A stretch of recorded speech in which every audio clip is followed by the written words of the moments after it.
Welcome to iLectureOnline. There's a lot of different ways in which we can apply Bayes' theorem. There's a lot of different equations, a lot of different approaches, and we'll show you some of those approaches. But here, let's start with a more comprehensive equation than the one we showed you in the beginning, where we said that the probability that someone will have a disease if they test positive is equal to the probability that someone will test positive when they have the disease times the probability that they have the disease divided by the probability that they will test positive. Now, the more comprehensive equation is written right here. The numerator is still exactly the same, but the denominator is now being changed from this to this, because how do you calculate the probability that someone will be tested positive? Well, you can be tested positive for two reasons. You can be tested positive correctly because you have the disease, or you could be tested positive incorrectly because you do not have the disease, but it incorrectly flags you as being positive. So the denominator now consists of two portions. The two portions together consist of all the subjects that will test positive. But the first portion of that are the ones that actually do have the disease and therefore test positive. The second portion is those that are healthy but test positive nevertheless. So those together make up the entire population of all of them that will be tested positive. That goes in the denominator. In the numerator, we have all the subjects that have the disease that do test positive correctly. And of course, the percentage of that will depend upon what the sensitivity of the test is. And of course, the percentage that will test positive when they're healthy, that depends upon the specificity of the test. So as an example, let's say that we're going to test 1,000 subjects. 4% of them, 40 out of 1,000, have the disease. The test is 90% sensitive, and the test is 95% specific. 98% sensitive means that if they have the disease, there's a 98% probability that the test will be positive.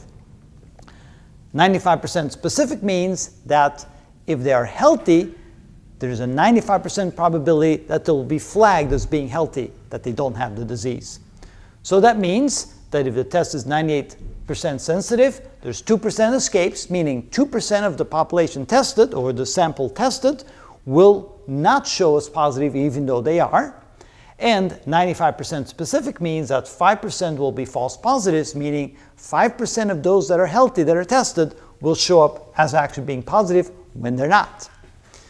40 have the disease, therefore 960 are healthy. So what does that look like? What are we trying to calculate here? We're trying to calculate the probability that the person will have the disease if they test positive based upon these parameters. So let's plug them in and see what we get. So in the numerator, we get, first of all, the probability that they test positive if they have the disease. So the condition is, if they have the disease, what's the probability that they will test positive? So that is a 98% probability. That depends on the sensitivity of the test.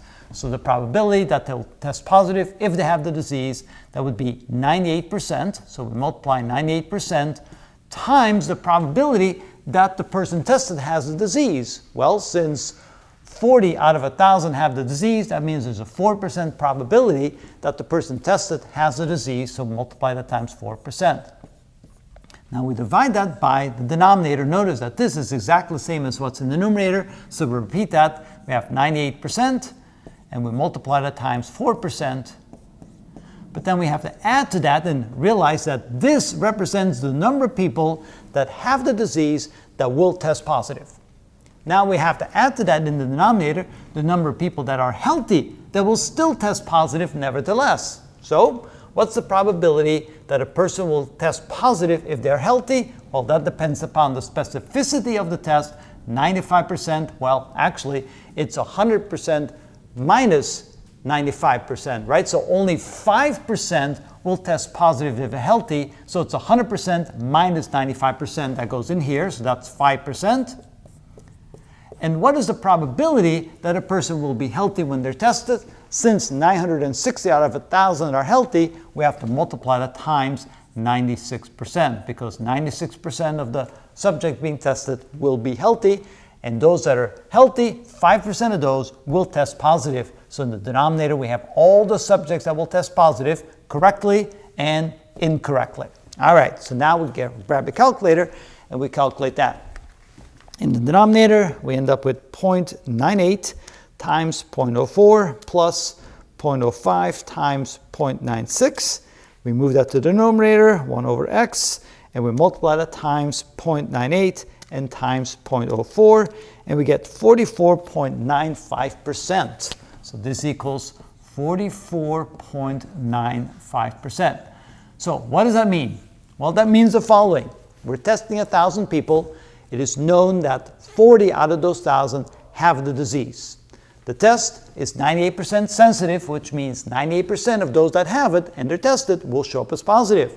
However, it's 95% specific, which means that 5% of the people tested will show up as positive. Only 95% of the people that are healthy will show up as negative.